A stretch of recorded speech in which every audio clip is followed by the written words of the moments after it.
dahil naglabas na ng warrant of arrest ang Senate. Ay, grabe, galit na galit din yung ibang senador. But anyway, kahapon nga kasi, 'di ba? Naglabas na ng arrest warrant laban kay Kibuloc. Oo. Tapos, apparently mga kotsero, hanggang ngayon, hindi pa rin lumalabas ng kanyang kingdom. ng kingdom. Ng hari-harian niya, kaharian niya.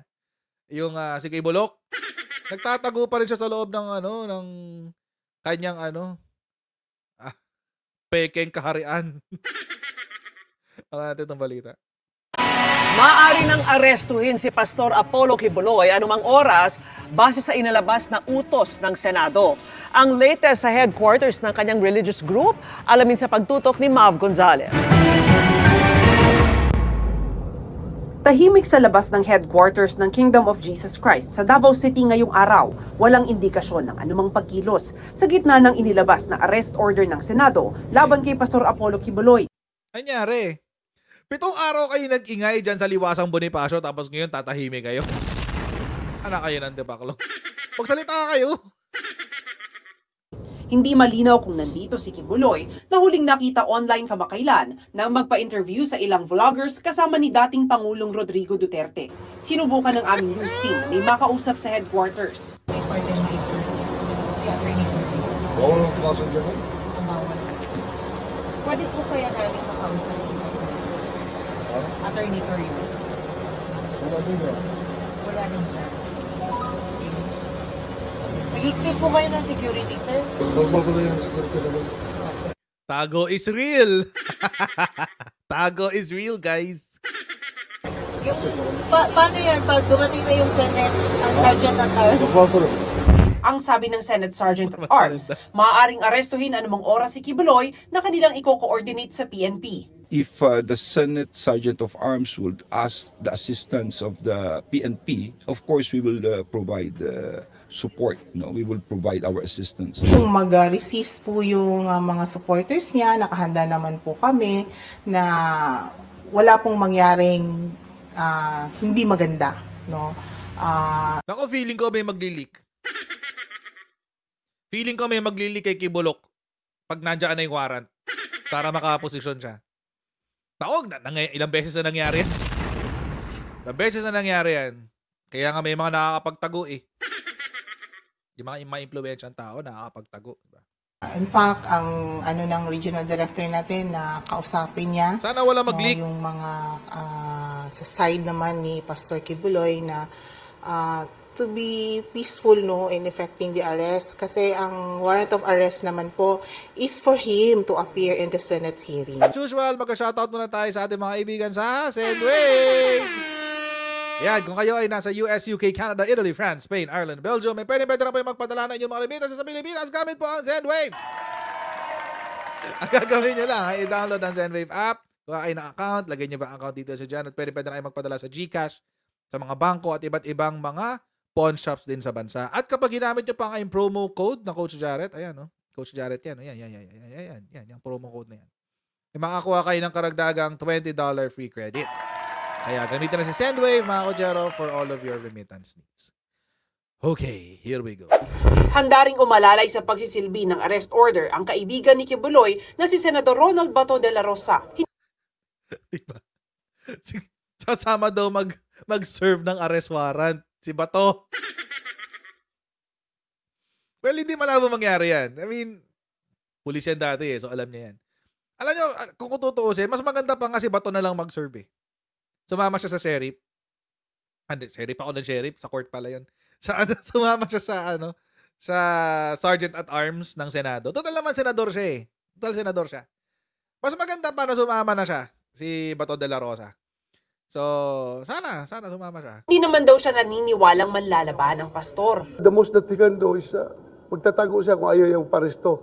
Pero yung mag-resist, makipagira sa gobyerno, that's far from my you won't imagination. know. Hindi nyo alam, pag ang desperado ng tao, aso nga, pag nako-corner, nangangagat Tao pa. Diba?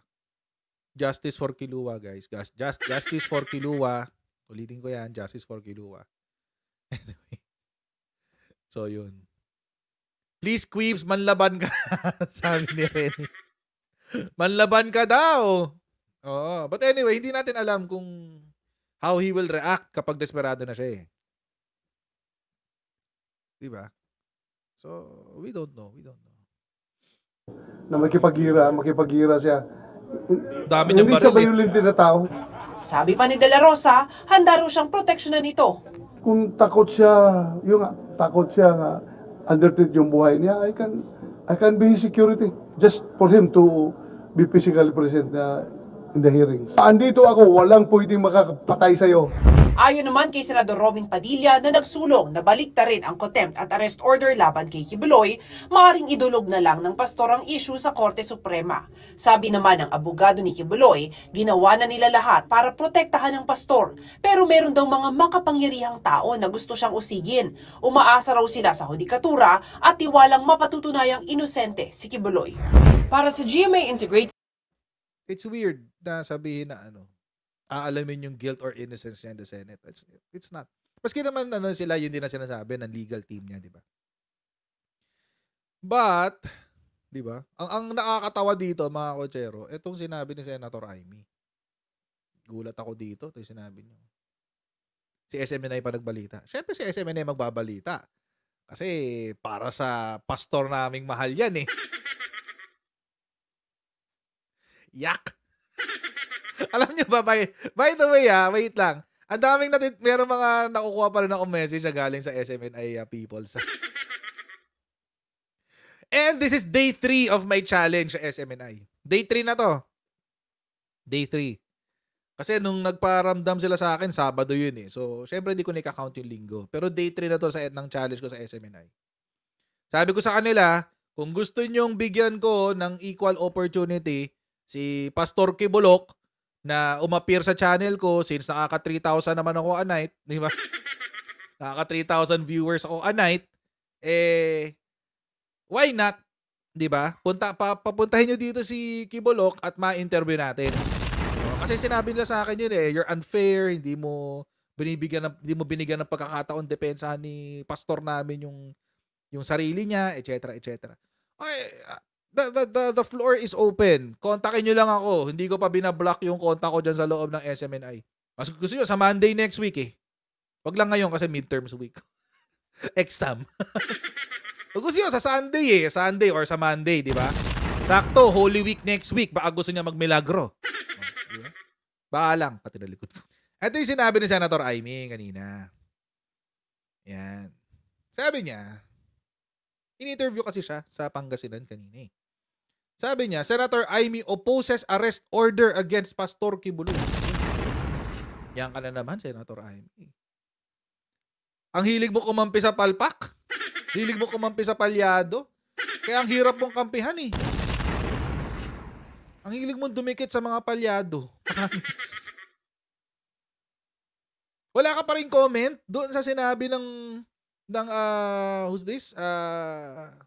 Shi Digong tungkol sa tatay mo?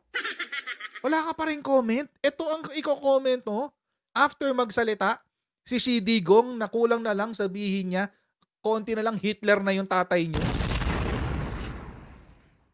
Wala kang sinabi.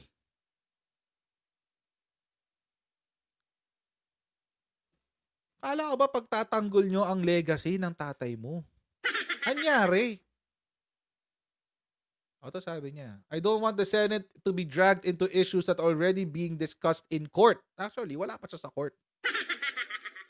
Kaka-file lang ng DOJ sa court ng kanyang tawag dito. Kaso. Wala pa sa court. Ngayon, pinag-aaralan pa lang sa korte. At sasabihin ng korte kung maglalabas sila ng warrant. Yun. Don't use the Senate. That's not proper. Okay? Sige. Panood natin yung video kasi mas gusto kong naririnig yung from the horse's mouth. Ayan. Panoorin natin. Thank you, Senator. Next question po, Senator and Mayor Belen, will be coming from Sir J. Miguel Mendoza from TCR. Thank you. Ma'am, Senator, ako yung medyo latest sa kahapon. Ano po yung take nyo doon sa pag-pirma po ng arrest order ni SP Supiri? Tutol ako dun eh. Alam naman ninyo, tutol talaga ako mulat sa poll dun sa pag-arrest order. Kasi sa tingin ko, baka magamit lang sa politika ang Senado. Ayoko na makaladlag pa ang Senado sa mga usapin na talagang tinatalakay na ang Korte. So, para sa akin, wag lang gamitin yung Senate. Kasi hindi maayos yung ganun. Naka-final lang sa Korte, wala namang bagong batas na gagawin. Kaya Paano ka nakasigurado, Senator Amy, na walang bagong batas na gagawin? Alam niyo, yan ang lagi nilang sinasabi. Yun ang lagi nilang sinasabi. Na walang bagong batas na gagawin. How sure are you? Mga manghuhula ba kayo? Mga manghuhula kayo? Hindi ko makita yung sinasabi na pagpupolitika ni Amy. sa tingin ko mas mainam yung Korte na ang tumuloy. The Senate is not a prosecutorial body. We only recommend new legislation, and as a result, it's important that we stay with our mandate. Yun. Dapat daw manatili sila sa kanilang mandato. Which is, actually, mga kotsero, it is reasonable. Tama lang naman yun. Stay within your mandate. Kaya nga sabi ni Senator Robin, dali na sa Korte Suprema yan. Yun lang daw ma-advise niya. Dali na sa Korte Suprema. Yung kaso ni Kibbs. Ni Kibuloy. Panoorin natin itong balita. Arlene, ano yung payo ni Senator Padilla kay Kibuloy ngayong pinirmahan na yung arrest order laban sa religious leader? Aga para kay Senator Robin Padilla, pagtulog sa Korte Suprema ang maaaring gawin ni Kingdom of Jesus Christ leader Apollo Kibuloy. Para sa senador, ginawa ng kanyang opisina ang lahat para mapangalagaan ang karapatan ni Kibuloy na naayon sa rules at procedures ng Senado. Pero kinikilala nito ang desisyon ni Senate Deputy Minority Leader Risa Hontiveros at ni Senate President Juan Miguel Nigzaviri na pirmahan ang arrest order laban sa religious leader. Sa kabila nito, ang nakikitaan niya niyang legal na alternatibo kay Kibuloy ay idulog ang issue sa kataas-taasang hukuman. Okay. Matatandaan aga na tinutulan doon ng senador ang contempt order laban sa religious leader pero bigong makakuha ng sapat na pirma mula sa kasamahan sa komite para baliktarin ang kautusan at tuluyang maharang ang pag-aresto kay Kibuloy. Bago nito, sinabi ng abogado ni Kibuloy na si Attorney Elvis Balayan na nirerespeto nito ang desisyon ng Senado pero patuloy anyang maghahanap ng legal na remedyo ang religious leader para protektahan ang kanyang mga karapatan. At yun mo ng update mula rito sa Senado, balik sa'yo aga. Maraming salamat, Harleen Delgado. Actually, mga kotsero, pwede niya talagang gawin yan. Pwede siya pumunta sa Supreme Court. Pwede siya mag-file ng petition for certiorari tsaka petition for prohibition. It's under, papakita ko sa inyo. It's under Rule 65. Rule 65. Yan. Certiorari, prohibition, and mandamus. Yan. 3 klase yan. Pwedeng sabay-sabay yan. Actually, hindi pala. Kasi mandamus to compel to act. So, hindi pwedeng ipagsabay yung mandamus sa prohibition. But anyway. Actually, wait. Maghanap nga akong jurisprudence. Baka meron. Di ko lang alam. Babasahin ko muna. Ayoko mag-assume. Mahirap na. Anyway. Eto nga. Pwede siyang mag-petition for Rule 65. Ano yung Rule 65? Basically, this is it's a remedy or remedyo kung saan binibigyan ng pagkakataon ang mga quote-unquote mga individual kung saan ang kanilang karapatan daw ay nasikil ng mga tribunal, ahensya, board, officers, even elected officers. So, yan. Any tribunal, board, or officer exercising judicial and quasi-judicial functions. So, ano ibig sabihin yan? Ibig sabihin, halimbawa, merong isang Halimbawa, ito kay Kibuloy. Halimbawa lang, si Senate ay walang jurisdiction. Wala sa kanyang jurisdiction ang pagpataw ng guilt or innocence ng isang individual, which is true. Wala naman talaga sa karapatan yun or sa jurisdiction ng ating Senado. Nasa jurisdiction yun ng ating mga korte. Totoo yun. So itong si Kibuloy, he can go to the Supreme Court and petition for a petition for certiorari. Kasi in this case, si Risa Ontiveros has acted with grave abuse of discretion. Inabuso niya ang kanyang kakayahan na mag-decide sa isang proseso. Grave abuse of discretion amounting to the lack of or the excess of jurisdiction. Ibig sabihin, dahil sa kanyang desisyon, kaya nga discretion sa kanyang desisyon, itong si Risa Ontiveros, nasikil ang karapatan ni Kibuloy. Sumobra sa kanyang jurisdiction. Si Risa Ontiveros. They can argue that sa Supreme Court. Pwede yan. Pwede siya mag-file ng petition for certiorari. Pwede rin mag-file ang partido ni Kibuloy ng petition for prohibition. Ito naman yung kasunod. Pareho yan sa Rule 65. Sa prohibition naman, ang pinag-uusapan naman dito yung judgment. Kung dun sa una is jurisdiction, dito naman judgment. Ibig sabihin, yung ipinataw na judgment sa isang individual ay nakakasikil sa kanyang karapatan. At ito ay sumobra or kumulang sa jurisdiction na dapat niyang gawin. Yun naman yung prohibition. That's everything to do naman with judgment. So, pipigilan yung implementasyon ng judgment, yung execution ng judgment. Yun yung sa prohibition. Ngayon, si Kibuloy, pwede niyang i-apply ito pareho, sabay. Pwede yan. Petition for certiorari at petition for prohibition. Sa Supreme Court yan. Sa Supreme Court. Ang problema, mga kotsero, meron na tayong jurisprudence dyan.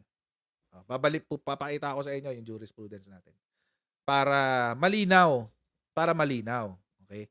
Kasi, hindi naman basta-basta pwedeng pwede mo i-avail, pero hindi ibig sabihin, kakampi sa'yo ang Supreme Court. Kasi syempre, pag-aaralan mo ng Supreme Court yan, titignan din nila kung ano yung mga nakaraan na mga desisyon, mga jurisprudence, etc. etc. So, ano ngayon ang sinabi ng ating Supreme Court dyan? Naipakita ko na to sa inyo before, yung formally. Yan. Naalala nyo nung nakaraan, ang batikos nila ay wala rong karapatan ang Senado na mag-issue ng contempt at ipa-aresto si Kibuloy. Yun yung una nilang argumento, itong partido ni Kibuloy. Pero sinabi dito sa decision na ito ng formally, ito yung panahon na nag-iimbestiga si Dick Gordon. Tapos meron siyang pinakontempt na dalawa. Si Kong ba yun? Si Ong. Tama, ayan. Si Michael Yang tsaka si Lin Kong Ong. Yun, may pinakontempt niya. Pinakulong niya sa Senado. So ngayon, itong dalawa, nag-file ng petition for certiorari and prohibition. Ayun, sabay nilang final. Petition for certiorari and prohibition under Rule 65 ng Rules of Court. Ngayon, mga kotsero, ano nangyari dito? Anong sinabi ng Korte Suprema? Doon sa question na kung ang Senado ba ay pwedeng mag-contempt at pwede magpa-aresto, ang sagot po ng Supreme Court, yes, pwede. Ayan, Sana. Ayan, The power of the legislature and its committees to conduct inquiries in aid of legislation in accordance with duly published rules and procedure. Basta doon gagawin yung contempt tsaka yung paaresto. Ayan,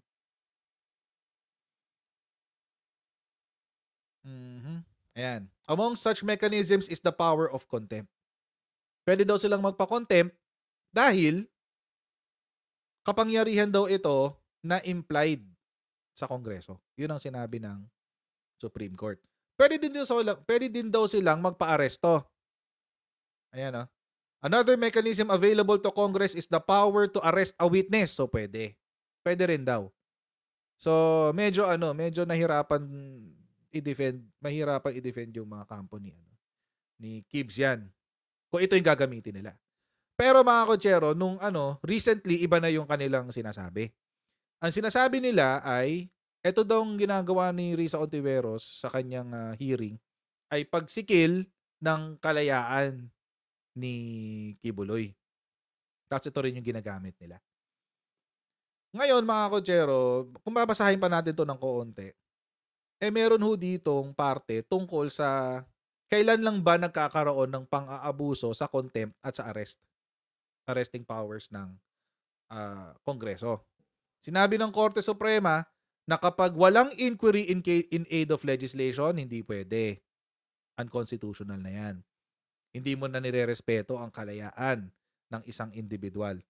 Kapag yung inquiry na yan ay hindi sumusunod sa procedure, hindi rin pwede. Unconstitutional na yon. Last, the rights of the person appearing in or affected by such inquiry shall be respected. So pag hindi mo na nirespeto yung karapatan ng resource persons, wala na. Hindi i-violate mo na yung Constitution. Yun ang sinabi ng Supreme Court. Ano ngayon ang magiging diferensya? Mahirap ito kung ito yung gagamitin nilang basis. Kasi sa hearing na ito, sana yun? Sa hearing na ito,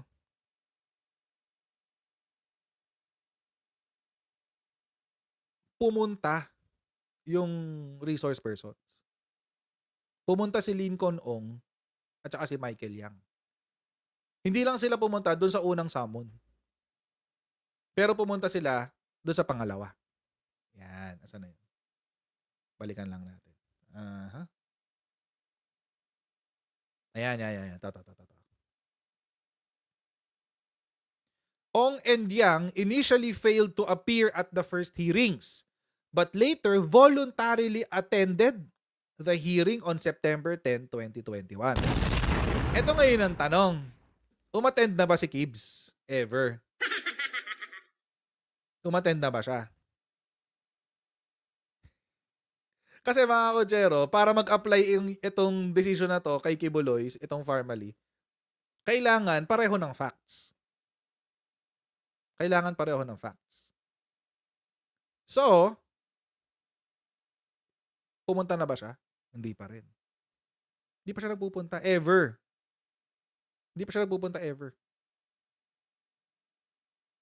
So, kung ito yung gagamitin nilang defense, parang mahirap yata.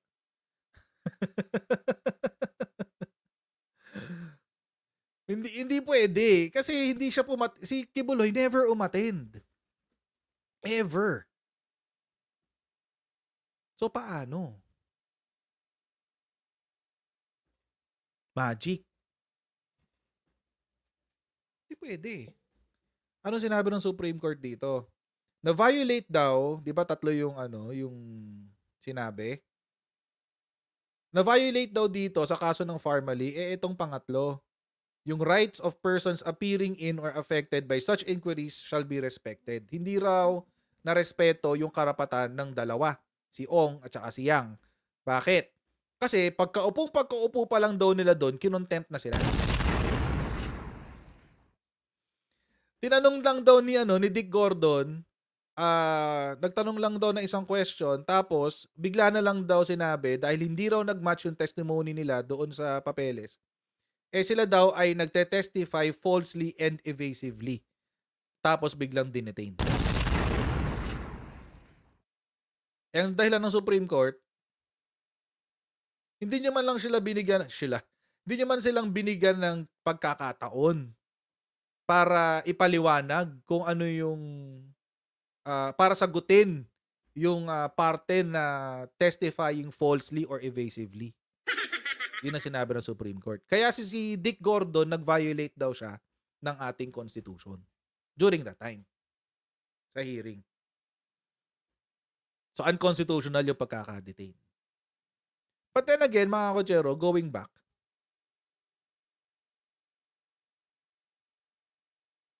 si Supreme Court, malabo yung mag-decide sa isang kaso na hindi nila binabalikan yung kanilang jurisprudence. Babalikan nila to. Kasi ito yung related case Tsaka ito yung lagi nilang sinasite Ito yung lagi nilang sinasite nung kampo ni Kibuloy. Ito yung lagi nilang sinasite. Itong Farmally case. Ang problema, may voluntary attendance na ba si Kibulok? Wala pa rin. Hanggang ngayon, wala pa rin voluntary attendance.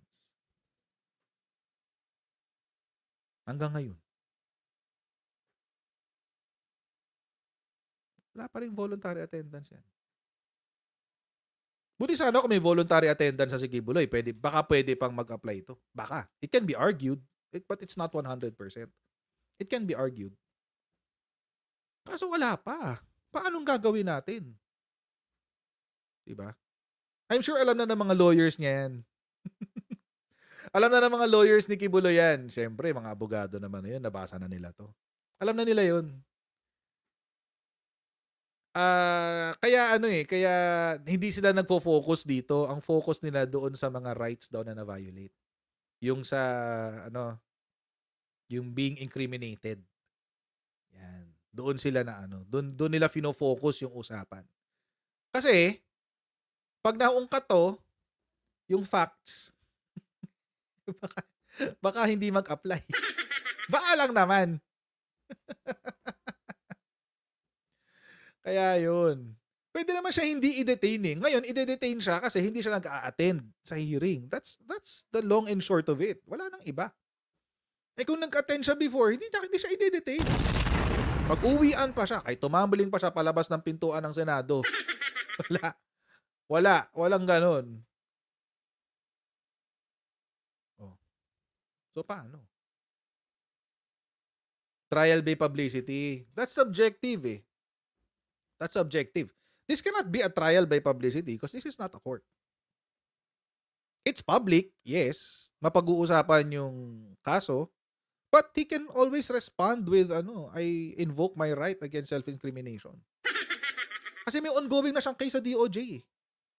May ina-file ng kaso sa kanya sa court. So, and does that mean kapag ba inaresto na siya ng DOJ, hindi na siya pwedeng humarap sa Senate? No. Mas madali na siyang ihaharap sa Senate. Bakit? Nakadetain na siya Nakadetain na siya Wherever he's going to be detained. Kaya pwede sa NBI for 2 weeks. Tapos, kapag tapos na yung 2 weeks na sa NBI, pwede siyang ilipat sa PNP, sa Krame, mga pang VIP doon. Kung saan kinulong si De Lima. Pwede siya doon. Pang VIP yun mga ganun. Kung saan sinukulong yung mga senador, yun, pwede rin doon. Kasi VIP siya. Pero tayong mga hampas lupa, kapag tayo na-detain, hindi, walang ganun. Sa BJMP tayo. Sa mga city jail lang, city jail. Hindi tayo pwede sa kasi hindi naman tayo VIP. So, pang city jail lang tayo, guys. Pag tayo na-detain. Ang pangit, di ba? Buti ba siya dahil VIP siya, di ba? Ayan.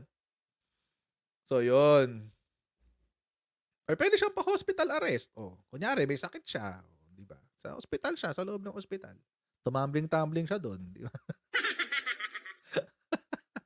Hospital arrest. Kaya niya si Gloria, di ba? Maglagay siya ng neck brace, tapos nung na-dismiss yung kaso, biglang tanggal ng neck brace. Di ba? Hayop. Ganon kaloko si Aling Maliit. Ay, nako. Ganon yun. Kailangan kasi pareho yung facts para mag-apply. And it seems, hindi naman pareho yung facts sa Farmally case tsaka dito sa case ni Kibuloy. Kung si Kibuloy nagpunta sa Supreme Court, sa hearing, at least once, pwede lang masabi yun na nava-violate yung kanyang rights. Kaso hindi. But, they're lawyers, alam naman nila yan. So, they can argue this. Siguro meron silang nakitang argument na pwedeng i-overrule itong fact na to na hindi umattend si Kibuloy. Ever. So, ayun. But, I would agree kay Robin Padilla. Kung gusto talaga nilang kung gusto na talaga nilang tulungan si Kibuloy, they should go to the Supreme Court. They should go to the Supreme Court. But, take note, hindi ibig sabihin nun na kapag nag-file sa Supreme Court, hindi na pwedeng arestuhin si Kibulok. Bakit? Kasi hanggat hindi naglalabas ng, hanggat di inaaprubahan yung temporary restraining order doon sa inisyong warrant of arrest, wala. Tuloy lang yung warrant. Kailangan maglabas ng TRO or what do you call that? Injunction or TRO. Doon sa sa judgment or prohibition doon sa judgment. So, hindi pa rin makakawala sa detention si Kibuloy until hindi naglalabas ang Supreme Court ng pag-grant ng kanyang prohibition. Tuloy-tuloy lang 'yun. Tuloy-tuloy lang yung judgment. So, tsaka marami pang iisipin si Supreme Court dyan. Unang-una, justiciable ba yung case? Pag sinabing justiciable is, yung legal basis ba niya is something that the Supreme Court can take on. Yung controversy ba is something na dapat pag-usapan sa Supreme Court because of its transcendental importance. So, pag-uusapan pa yun. Paano pag i-deny? Diba? Dahil hindi siya justiciable. It's a political political tawag dito, process kasi hearing in aid of legislation. So mahirap. Ewan ko. Siguro naman afford ni Kibuloy yung mga pinakamahuhusay na abogado. So I'm sure na nila yan. Nakapagsulat na sila ng kanilang petition. Kayang-kaya na nila yan.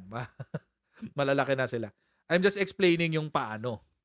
Kung ano yung mga remedies na pwede niyang kunin, how it will affect his case, and everything. So, ewan ko lang kung makakatulong yun, yung Supreme Court. But, tsaka iraraffle pa yan. Pag nag-file sila sa Supreme Court, hindi naman agad-agad yan. So, let's see. Good luck na lang. Good luck. At ang hirap ng ngayon, sitwasyon ngayon ni Kibuloy kasi hindi niya alam kung anong unahin niya. Ano ba unahin ko? Yung franchise ko? O yung kaso ko? Ano ba unahin ko dito? Ang hirap. Ang hirap ng posisyon ni Kibulok.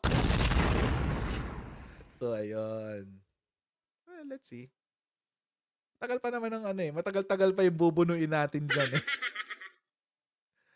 Ay, nako.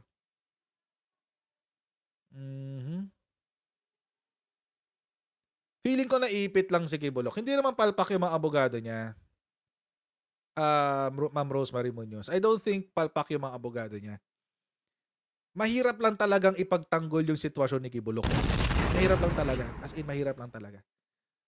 Kasi,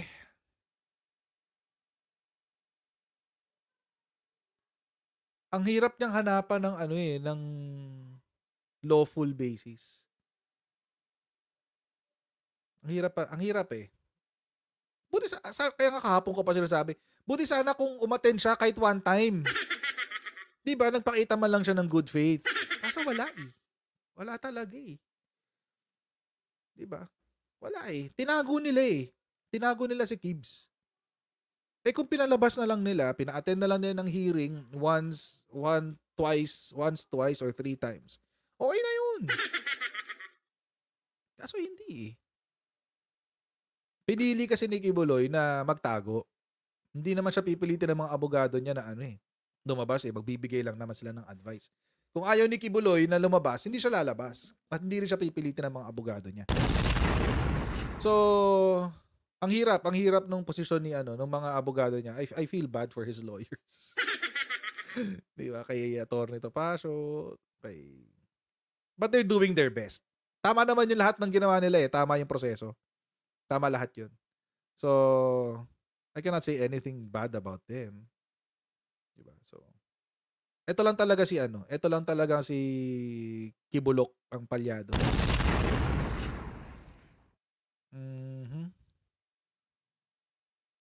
I heard, sabi ni Edel Toto Balduez, I heard rumors that politicians are using Kibuloy for money laundering. Your thoughts? Well, siya nga naglo-launder ng pera para sa iba pa. Diba? I mean, really, let's be practical. I mean, hindi ko sinasabi na na ginagawa niya talaga. It's an allegation that there's money laundering. Pero siya nga nakitaan ng ebidensya na naglo-launder ng pera. How much more for other people? Diba? Diba? I mean, it's possible. It's possible. Hindi lang natin alam kung sino. Although may mga nagsasabi si Duterte daw, but I don't want to speculate. I don't want to go that far. Kasi baka malibel ako. Malibel. May pangarap ako maging abogado. Ayaw ko ma-disqualify sa bar. Anyway. So, ayun. But it's possible. It's possible. Yun yung yun yung lumabas sa FBI sa investigation ng FBI. Tsaka di ba yun yung nahuli sa eroplano niya? $350,000 yata yun. Yung sa FBI. Sa Hawaii. Nasa loob ng private jet niya, $350,000. Grabe yun.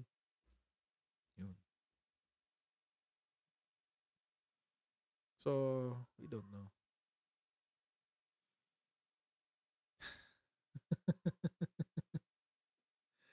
So, ayun. Let's see.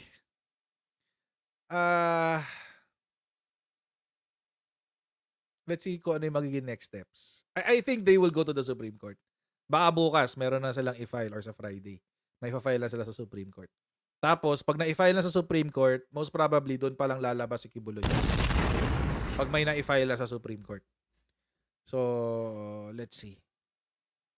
Para mapaikli ba? Mapaikli yung Pero pag isa-serve na yung warrant sa kanya bukas, walang choice. Kailangan niya sumuko bukas. Sabi nyo nga dyan sa chatroom, sana man laban si Kibuloy. Let's see! Sabi nyo, sana man laban Kaya yun. Anyway, good luck sa mga abogado ni Pastor Kibulok. Okay? It's not about you. Oo. Sayang lang. Sayang tong SMNI. They could have been something that is,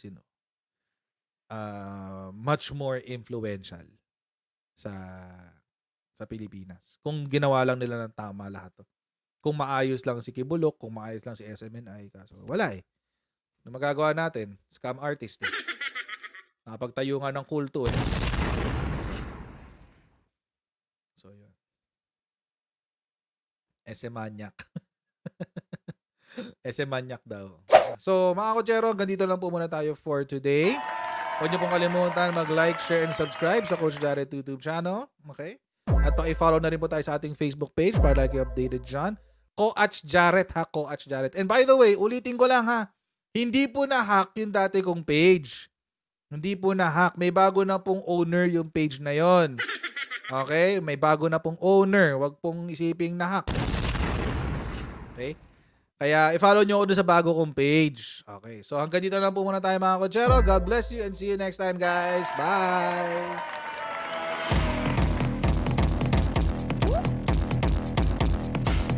Huwag ganun. Huwag natin gawing tanga mga Pilipino. Mas maganda kasi nasa lugar ka ng tama kaysa yung pinipilit mo yung pagkakamali.